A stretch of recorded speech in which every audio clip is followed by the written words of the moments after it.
Okay sir, तो moon night का grand finale finally अपनी आंखों के सामने आ गया है।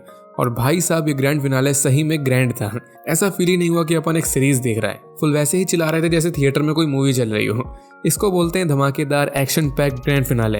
अब मैं दिल खोल के बोल सकता हूँ कि मून नाइट ये मेरी मार्वल की सेकंड फेवरेट सीरीज बन चुकी है। पहली अभी भी डेयरडेविल ही है। एनीवे, ये 6th एपिसोड ये अच्छा था, काफी ट्विस्ट थे इसमें, और लास्ट का पोस्ट क्रेडिट सीन तो आय हाय हाय। तो चलो सब पे बात करते हैं।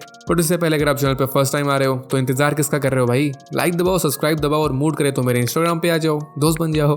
सो let's start and you all just have to sit down, keep calm and listen to मी।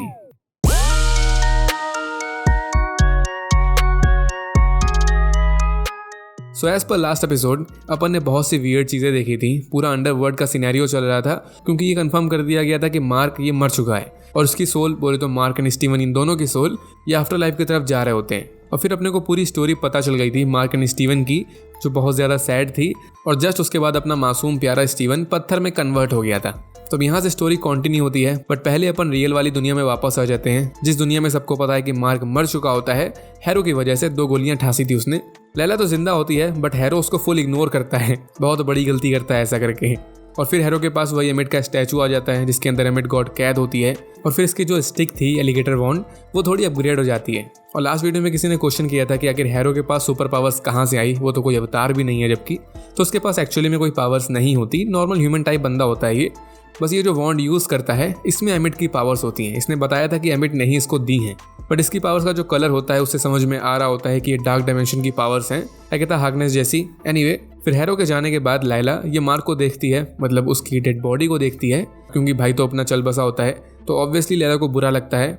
और यहाँ पर ये उसी स्कैरब को भी देखती है। अब ये चीज़ एक्चुअली एपिसोड 2 से ही टीज करी जा रही थी कि लैला ये फ्यूचर में जाके स्कारलेट स्कैरब बनेगी। ये स्कारलेट स्कैरब ये भी एक मार्वल कॉमिक कैरेक्टर है, इस पर फिलहाल आगे बात करेंगे। बस यहाँ पर भी जब ये स्कैरब उठाती है तो अगेन मेटाफोरिकली ये थ्योरी प्रूव हो रही होती है। बस इतना ही था। खैर, फिर ये लैला अपनी पति की मौत का बदला तो लेगी ही। तो हैरो की जान के पीछे पड़ जाती है, उसके पीछे पीछे चली जाती है उसे मारने के लिए। और ये उसी के फॉलोअर्स में घुल मिल जाती है। और फिर यहाँ पर अपने को हैरो की अपग्रेडेड छड़ी की पावर्स देखने को मिलती हैं, जो काफ़ी तगड़ी होती है क्योंकि सबके सब पुलिस वाले निपट जाते हैं। मतलब उनकी सोल एमिट के हवाले हो जाती है। सिर्फ एक बंदा बच पाता है। हैरो के हिसाब से उसकी सोल प्योर होती है इस वजह से।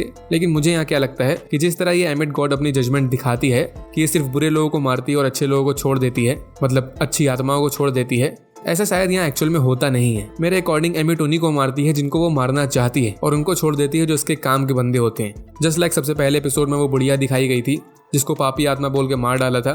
सेम एक भिखारी भी दिखाया गया था, उसको भी सेम वे में मार डाला था। तो मुझे नहीं लगता कि वो कोई पापी आत्मा थी या फिर वो कोई बुरे लोग थे। हो सकता है शायद एमिट गॉड ये एक्चुअल में इविल ही हो, तभी शायद इसको 2000 साल पहले कैद किया गया था फर्स्ट प्लेस पे। खैर, लाइला यहाँ पर हैरो को जान से मारने जा ही रही होती है, लेकिन वही अपनी टाइवरेट हिप्पो गॉड वो डेड बॉडीज के जरिए लैला को ऐसा करने से रोकती है। बोलती है कि हैरो को मत मारो, बल्कि खोंशू को आज़ाद करो ताकि मार्क वापस आ सके। वो हिप्पो अंडरवर्ल्ड में काम करती है, तो उसके लिए तो ये नॉर्मल चीज़ होती है डेड बॉडीज के थ्रू बात करना। और ये लैला को इसलिए रोकती है क्योंकि ऐसा मार्क एंड स्टीवन ने इसको करने के लिए बोला था।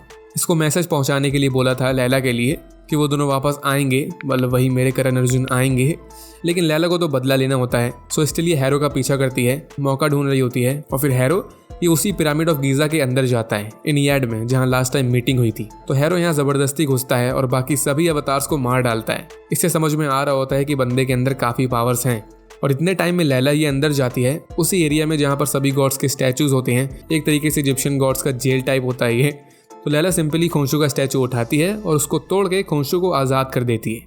और खोंशू, जो सबको पता चल ही चुका था लास्ट एपिसोड में कि ये कितना एरोगेंट टाइप गॉड है, तो इसको सच में मार्क की मौत का कोई बहुत ज्यादा गम नहीं होता। ही वॉज लाइक, अरे मार्क मर गया, सो सैड, चलो लैला तुम मेरी अवतार बन जाओ।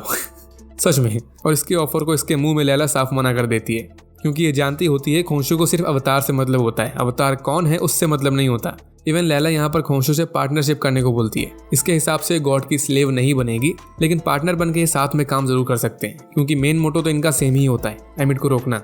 बट मीनवाइल इस साइड हैरो ये खोंशू की तरह ही एमिट को भी आजाद कर देता है उसकी मूर्ति तोड़ के। और फर्स्ट टाइम अपने को दर्शन होते हैं एमिट गॉडेस के। लाइव एक्शन में पहली बार देखने को मिलती है। ये काफी खलनायक टाइप लग रही होती है। वैसे तो ये चीज कॉमिक्स में भी सिमिलर थी, एक जगह पर अपने को एमिट को दिखाया गया था इसके असली रूप में। एनीवे, तो यहाँ पर ये पूरे 2000 साल बाद आजाद हुई होती है और इसको अपने फॉलोअर्स से भी काफी प्राउड होता है, स्पेशली हैरो पे, यहाँ पर अपने को पता चलता है कि हैरो ये भी पापी आत्मा ही होता है। ये खुद बोलता है इसने पाप किए हैं, और इसी वजह से याद होगा सीरीज का फर्स्ट सीन फर्स्ट एपिसोड में कि ये कांच के ऊपर चलता था और कुछ रिचुअल टाइप भी कर रहा था। तो ये सिंपली अपने पापों का पश्चाताप करने के लिए ऐसा करता है, क्योंकि ये चाहता था कि लास्ट में जब एमिट आज़ाद हो तो इसको माफ़ कर दे। हालांकि स्टिल ये इतने अच्छे लेवल का भक्त होता है कि इसको एमिट के सामने मरने का भी कोई गम नहीं होता, कोई डर नहीं होता। हालांकि एमिट इसकी सोल को नहीं खाती, बल्कि इसको अपना नया अवतार बना लेती है। अब यहाँ पर इसी चीज़ से समझ सकते हो जो मैंने पहले बात बोली थी कि एमिट उन्हीं लोगों को बचाती है जो इसके काम के बंदे होते हैं, बाकियों को ये निपटा देती है, खा जाती है। तो जैसे ये ज्ञान देती है अच्छी आत्मा पापी आत्मा के जजमेंट वाला, तो ये खुद इस चीज़ को हैरो के ऊपर अप्लाई नहीं करती। वो पापी आत्मा होता है बट स्टिल जिंदा होता है, हिपोक्रेसी। और फिर यहाँ खोंशू भी आ जाता है और एमिट और खोंशू इनकी 1-on-1 फाइट स्टार्ट हो जाती है, दो गॉड्स के बीच की फाइट। अब यहाँ से सीन चेंज होता है, आफ्टर लाइफ में जाते हैं अपन, जहाँ पर याद होगा कि मार्क ये फील्ड्स ऑफ रीड्स में आ चुका था, बोले तो पैराडाइज। ये अकेला ही यहाँ पर आ पाया था, अपना स्टीवन बेचारा लटक गया था डुएट के अंदर। तो अब यहाँ आफ्टर लाइफ में मार्क के पास पूरी आज़ादी होती है, सुकून होता है, अपनी पूरी आगे की लाइफ यहाँ पर ये सुकून से बिता सकता है, इसके पास ये ऑप्शन होता है। लेकिन इसको बस एक ही चीज़ की कमी खटक रही होती है, स्टीवन की। इसके हिसाब से इसने इतने ज़्यादा पाप किए होते हैं और इसको सुकून की लाइफ मिल रही होती है, जबकि स्टीवन उस बेचारे की तो कोई गलती भी नहीं होती और वो अंडरवर्ल्ड में फंसा होता है। ये चीज़ एक्चुअली सही भी होती है, स्टीवन ऐसा कतई डिजर्व नहीं करता, अपना वही मासूम प्यारा बंदा। तो यहाँ मार्क जिसके लास्ट कुछ टाइम से बहुत अच्छी बॉन्डिंग बन रही होती है अपने जुड़वा भाई से, स्टीवन के साथ, दोनों एक्चुअल में भी जुड़वा भाई जैसे ही होते हैं। तो मार्क अपने भाई के लिए वापस डुएट में चला जाता है, अपनी आफ्टर लाइफ की आज़ादी छोड़ के। टेवरेट इसको वार्निंग भी देती है कि ऐसा मत करना, बट स्टिल ये स्टीवन को बचाने के लिए जाता है। और स्टीवन वैसे ही स्टैचू बना होता है बेचारा। और यहाँ मार्क बहुत छोटी लेकिन बहुत दिल छू जाने वाली स्पीच बोलता है स्टीवन के सामने, और लास्ट में मार्क भी स्टीवन की तरह ही स्टैचू बन जाता है। लेकिन इनके हाथ आपस में टच कर रहे थे और उनके बीच में इनका एक हर्ट था।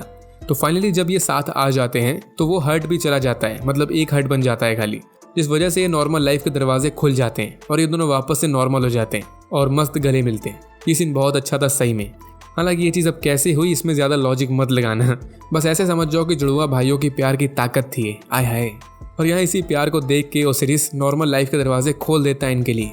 और ये दोनों जैसे ही उस डोर के पार जाते हैं तो वापस से इनकी आत्मा इनकी बॉडी में चली जाती है, जो वही पानी में डोल रही थी। और ये बॉडी स्टिल खोंशू के कॉन्ट्रैक्ट के अंदर आती है, तो तुरंत खोंशू मार्क को फील कर लेता है और इनकी बॉडी को ठीक कर देता है। और फिर अपना मून नाइट ही वापस से अपने फॉर्म में आ जाता है। लेकिन अब यहाँ पर ये मार्क या फिर स्टीवन नहीं होता, ये दोनों होते हैं। मैं दोनों इसलिए बोल रहा हूँ क्योंकि एक्चुअल में यहाँ अकेला मार्क या स्टीवन नहीं होता, जैसे पहले अपन देखते थे कि एक को पता है दूसरे को पता ही नहीं है। अब यहाँ पर दोनों साथ में टीम की तरह होते हैं, टीम की तरह काम कर रहे होते हैं। कभी स्टीवन आ जाता है, कभी मार्क, लेकिन दोनों में प्रॉपर अंडरस्टैंडिंग बनी होती है। इवन अब ये स्टीवन ये पहले ही सौदा कर लेता है खोंशू से जाके कि ये दोनों तुम्हारा काम तो कर देंगे एमिट को रोकने वाला, लेकिन काम के बाद एक कॉन्ट्रैक्ट खत्म हो जाएगा, ये मून नाइट वाला, ताकि स्टीवन और मार्क ये नॉर्मल लाइफ एंजॉय कर सकें। तो खोंशू के पास इस टाइम कोई अदर ऑप्शन तो होता नहीं, तो इसको ये डील एक्सेप्ट करनी पड़ती है। मीनवाइल इस साइड अपने को लैला को दिखाते हैं, जो पिरामिड के अंदर होती है, फंसी होती है। पहले एक अवतार से हैक पूछ लेती है कि आखिर कैसे एमिट को रोकना है, और फिर ये जगह पूरी कोलैप्स होने लगती है। लेकिन पहले जब टेवरेट ने इससे कांटेक्ट किया था तब उसने बोला था कि ये मेरी अवतार बन सकती है, मतलब टेवरेट की अवतार बन सकती है, वो भी एक इजिप्शियन गॉड है, भूलना मत। तो यहाँ पर लैला के पास कोई अदर ऑप्शंस नहीं होते, अपनी जान तो बचानी होती है इसे। सो ये टेवरेट से हेल्प मांगती है और साफ बोलती है कि टेम्परेरी पीरियड के लिए तुम्हारी अवतार बनेगी, और हिप्पो राजी हो जाती है। तो फिर फर्स्ट टाइम लैला का as a super hero debut होता है और एमसीयू की दुनिया में स्कारलेट स्कैरब कैरेक्टर की एंट्री हो जाती है। अब अगर इस चीज को कॉमिक्स से देखो तो ऐसा बिल्कुल भी नहीं हुआ था। वहां पर हमें पता है कॉमिक्स में मार्क की गर्लफ्रेंड मार्लिन थी, लेकिन उसका स्कारलेट स्कैरब से दूर दूर तक कोई लेना देना नहीं था। तो यहाँ पर लैला की स्टोरी को बिल्कुल अलग से बनाया गया है। इसकी बैक स्टोरी तो एकदम मार्लिन वाली है, बाकी सब कुछ चेंज कर दिया गया है। और इसके पहले हमें कंफर्म किया गया था कि लैला के डैड का नाम था अब्दुल्ला अल फौली। तो कॉमिक्स में जो बंदा पहले स्कारलेट स्कैरब बना था उसका नेम भी सिमिलर था, अब्दुल अल फौली। तो बस यही एक कॉमिक कनेक्शन है बस। बट ओवरऑल बोल सकते हो कि एमसीयू की दुनिया में एक न्यू इजिप्शियन सुपर हीरो की एंट्री हो गई है, और काफ़ी सही भी लग रही होती है वैसे ये न्यू सूट में। लेडी फैल्कन वाली थोड़ी वाइब्स लग रही होती हैं। एनीवे, तो यहाँ से स्टार्ट हो जाता है मस्त सुपर डुपर एक्शन। सबसे पहले ये सीन दिखाते हैं मून नाइट का, जब ये मून के सामने आता है। ये काफ़ी डोप सीन था। फिर ये उड़ते हुए जाता है सीधा हैरो के पास, और यहाँ पर एमिट ये सभी पापी आत्माओं को खा रही होती है और बड़ी होती जाती है। ये चीज़ पहले भी हमें बताई गई थी कि एमिट जितनी भी सोल्स को खाती है वो उतनी ही ज़्यादा पावरफुल बन जाती है। तो अब यहाँ एक साइड दो बड़े बड़े गॉड्स खोंशू एंड एमिट ये आपस में लड़ रहे होते हैं, और सेम टाइम में मून नाइट और हैरो ये अलग फाइट कर रहे होते हैं। लेकिन हैरो ये भले ही देखने में ना लगता हो बट स्ट्रांग होता है। कोई डाउट नहीं है कि मार्क से पहले ये खोंशू का अवतार था। फर्स्ट राउंड होता है इनका, तो आराम से हैरो मून नाइट को बीट कर देता है। बोले तो मार्क एंड स्टीवन को। लेकिन फिर लैला यहाँ पर आ जाती है, पार्टी ज्वाइन कर लेती है और फिर साथ में फाइट करते हैं। यहाँ पर स्टीवन के भी न्यू फाइटिंग मूव्स कतई जहर लग रहे होते हैं। अब पता नहीं बंदे ने कब फाइटिंग क्लासेस ज्वाइन करी, बट जो भी करा इसने तगड़ा किया। मिस्टर नाइट और मून नाइट ये दोनों साथ में फाइट करते हैं, बीच बीच में अपने रोल चेंज करते हैं और लैला ये भी फुल सपोर्ट कर रही होती है। लेकिन स्टिल राउंड 2 में भी ये तीनों मिल के हैरो को नहीं हरा पाते हैं। हैरो पूरी तरह से मार्क को मारने ही वाला होता है, लेकिन तभी राउंड 3 स्टार्ट हो जाता है, जो अपने को नहीं दिखाया गया। अचानक से ब्लैकआउट होता है और नेक्स्ट शॉट में मार्क के हाथों में घायल हैरो पड़ा होता है। मतलब मार्क यहाँ पर सभी बंदों को निपटा चुका होता है और इस राउंड को जीत चुका होता है। और अब सबको पता है कि आखिर यहाँ पर क्या हुआ होगा। थर्ड पर्सनैलिटी, जिसकी हिंट एपिसोड 1 से अपने को दी जा रही थी, अपने को दिखाया भी गया था कि थर्ड पर्सनैलिटी बोले तो जेक लोकली वो कितना वायलेंट टाइप बंदा था। तो अब अगेन इस चीज को प्रूव कर दिया गया। यहाँ पर क्या हुआ ये सिर्फ लैला ने देखा होता है, बाकी किसी को कोई क्लू नहीं है। तो लैला भी फिलहाल अब समझ गई होगी कि मार्क की बॉडी में मार्क एंड स्टीवन के अलावा भी कोई अदर पर्सनैलिटी है। इसका पति और लवर तो है ही यहाँ पर, अब शायद देवर भी आ जाएगा। सॉरी। सो अब लास्ट में एमिट ये खोंशू को बीट कर देती है, लेकिन मार्क इसने हैरो को हरा दिया था और लैला इसको हैक पता होता है कि आखिर कैसे एमिट को रोकना है।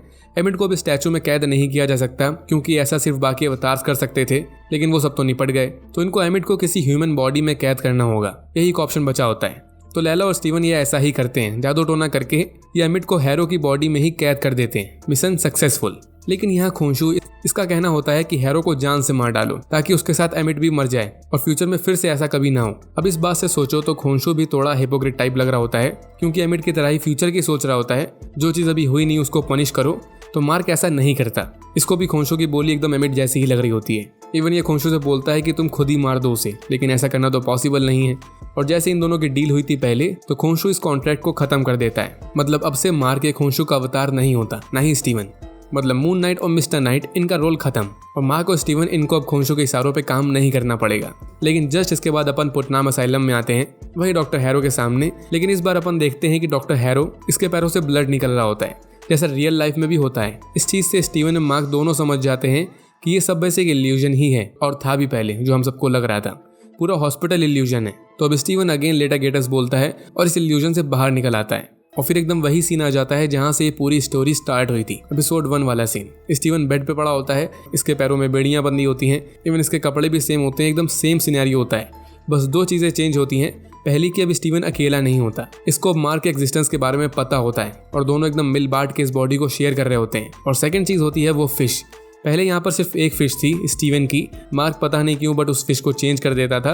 तो फाइनली यहाँ पर 2 फिश होती हैं, जो शायद इसी चीज़ को दिखाता है कि जैसे एक बॉडी में मार्क एंड स्टीवन ये दोनों रह सकते हैं, वैसे ही एक फिश टैंक में 2 फिशेस भी रह सकती हैं, एक स्टीवन की एक मार्क की। अब इनके बीच में लड़ाई तो नहीं होने वाली है। और बस बल्ले बल्ले यहीं पर एपिसोड एंड हो जाता है और मून नाइट सीजन 1 भी। लेकिन फिर आता है सबसे बड़ा ट्विस्ट, पोस्ट क्रेडिट सीन, जहाँ पर अपन हॉरो को एक रियल साइकियाट्रिक हॉस्पिटल में देख सकते हैं। थ्योरीज है कि ये भी एक इल्यूजन है, बट ऐसा नहीं है, मेरे हिसाब से तो नहीं है। प्रॉबेबली मार्क लोग ही इसको यहाँ पर छोड़ के गए होंगे या फिर खुद आया होगा ये। बट यहाँ पर इससे मिलने आता है एक स्ट्रेंज बंदा, लेकिन थोड़ा जाना माना पर्सन। ये इसको अपने साथ ले जाता है और एक लीमो में फेंक देता है, जिसके अंदर बैठा होता है खोंशू, बट थोड़े नहीं बहुत डिफरेंट अटायर में है। पहले ये मम्मी टाइप कपड़े पहनता था, बट अब इसने शायद मिस्टर नाइट का टक्सीडो सूट चुरा लिया होता है या उसे उधार ले लिया होगा। लेकिन यहाँ पर फाइनली अपने को थर्ड पर्सनैलिटी दिखा दी जाती है, इसकी मुंह दिखाई हो जाती है। तो ये होता है जेक लोकली, चेंज नहीं किया गया इसको। और ये एक इशारे पे तुरंत हैरो को शूट कर देता है, मतलब मार डालता है, वही चीज़ जो खोंशू पहले करना चाहता था। तो अब इस सीन से ये तो समझ में आ जाता है कि खोंशू कितना बड़ा चंट है। इसने पूरी फेक डील करी थी स्टीवन एंड मार्क के साथ, और बोल सकते हो कि झूठ बोला था उनसे। उनकी पीठ पीछे इसने जेक लोकली को अपना न्यू अवतार बना लिया, और शायद इसी वजह से खोंशू मार्क के पीछे पड़ा रहता था। रीजन लैला नहीं थी बल्कि जेक था। जेक हम सबको पता है कि कितना वायलेंट टाइप बंदा है, किसी को भी मार सकता है बिना हिचकिचाए, और ऐसा ही कैंडिडेट परफेक्ट है खोंशू के लिए। जेक यहाँ पर फ्लैट हेड पहनता है जैसा ये कॉमिक्स में पहना करता था, लेकिन ये जिस कार में यहाँ पर आया होता है लीमो में, वेल कॉमिक्स में इसके पास ये लंबी कार नहीं होती, ये एक टैक्सी ड्राइवर होता है नॉर्मल सा। लेकिन हाँ, शायद मैंने पहले बताया भी था, कॉमिक्स में सेम कार थी स्टीवन ग्रैंड के पास। याद होगा कि स्टीवन कॉमिक्स में बहुत रिच बंदा था, मिलियनियर, बैटमैन जितना तो नहीं था, बट स्टिल इसके पास पैसों की कमी नहीं थी। तो वहाँ पर मस्त ये अपनी इस लंबी कार में घूमा करता था। लेकिन अब सीरीज में टोटल इसको उल्टा कर दिया गया, यहाँ पर स्टीवन को गरीब बना दिया गया। तो हो सकता है कि सीरीज में इसी तरह जेक को अमीर बंदा बना दिया गया हो, और वॉयलेंट तो ये पहले से है ही। और कार की नेम प्लेट में स्पेक्टर लिखा होता है, समझ सकते हो कि इससे किसको हिंट हो रहा है, मार्क स्पेक्टर। ये चीज़ भी डिट्टो कॉमिक्स से ली गई है, वहाँ पर भी सेम सीन था। अब ये तो पता नहीं कि जेक ने सीरीज में स्पेक्टर क्यों लिखवाया, मे भी मजे में लिखवाया होगा। खैर, अब इस एंडिंग से ये तो कंफर्म है कि मून नाइट की स्टोरी अभी फिलहाल कंप्लीट नहीं हुई है, क्योंकि एक पूरी पर्सनैलिटी जानने को बची हुई है जिसके बारे में मार्क एंड स्टीवन इनको अता पता भी नहीं है, जबकि रहते ये सेम ही घर में है, मतलब सेम बॉडी में है। वो दोनों नॉर्मल लाइफ जी रहे हैं, बट सेम टाइम पे जेक ये खोंशू के साथ लगा हुआ है। और जो खोंशू ने लास्ट में सूट पहना था ये भी कॉमिक्स से लिया गया है, लेकिन नोट करने वाली चीज ये है जहां उसने वो सूट पहना था कॉमिक्स में, उस टाइम खोंशू एक विलेन टाइप गॉड था। ये मार्क का दिमाग खराब करता था तब। तो हो सकता है कि इसके आगे की स्टोरी में खोंशू एज अ विलेन हो। फिलहाल तो कुछ कंफर्म तो नहीं है कि इसके आगे क्या होने वाला है, सीजन 2 आएगा कि नहीं ये भी फिलहाल नहीं पता। हालांकि हो सकता है कि मून नाइट आने वाली मूवीज में कहीं ना कहीं दिख जाए अपने को। यहाँ पर यह चीज कंफर्म कर दी गई है कि पहले माया लोपेज जो अपने को हॉकाई सीरीज में देखने को मिली थी, वो भी मून नाइट सीरीज में किसी न किसी तरह से आने वाली थी, लेकिन लास्ट में उसको नहीं डाला गया। सो लेट्स सी कि आगे क्या होगा। हालांकि एक चीज और है कि इस एपिसोड में अपने को अगेन एक QR कोड देखने को मिला। अब अगर इसको स्कैन करोगे तो अगेन अपने को एक कॉमिक मिलेगी, बट इस कॉमिक में खास बात यह है कि यहाँ पर मून नाइट का विलेन होता है कैंग द कॉन्करर। हाँ जी, तो ये मार्वल वालों की तरफ से अगेन हिंट है जो हम सबको पता है कि कैंग द कॉन्करर, जिसको अपन ने फर्स्ट एंड लास्ट टाइम देखा था लोकी सीरीज में, लोकी के फिनाले में, तो MCU की दुनिया में आने वाला अपकमिंग सबसे बड़ा बिग बैड विलेन है। जैसे अपने थैनोस चीचा थे वैसे ही अपने अब कैंग चीचा भी आएंगे नेक्स्ट ईयर फेब में। Ant Man and the Wasp Quantumania, कितने कठिन नाम रखते हैं ये। वेल, ये मूवी आएगी जिसमें अपन कैंग को फुल फॉर्म में देख सकेंगे। सो इस वीडियो के लिए इतना ही। कुछ छूट गया हो तो बता देना, बाकी कमेंट में मुझे बताना कि कैसा लगा ये ग्रैंड फिनाले है। मुझे तो अच्छा लगा। हमारा VFX और CGI की थोड़ी सी कमी रह गई थी, बहुत ज़्यादा औसम नहीं थे, नॉर्मल एवरेज लग रहे थे। हो जाता है कभी कभी बजट के हिसाब से, बट उसके अलावा बाकी सब कुछ कतई जहर था। एक्शन, स्टोरी, कैरेक्टर सब। और मैं शायद एक वीडियो और बना दूं जहां पर मैं पूरा मून नाइट कवर करूंगा सिर्फ एक वीडियो में, मे बी मूड के ऊपर है। तो मिलते हैं नेक्स्ट वीडियो में, जो जहां तक doctor strange in the multiverse of madness पे ही होगी। तो इसलिए चैनल को सब्सक्राइब जरूर कर लेना। तब तक के लिए stay tuned and bye bye.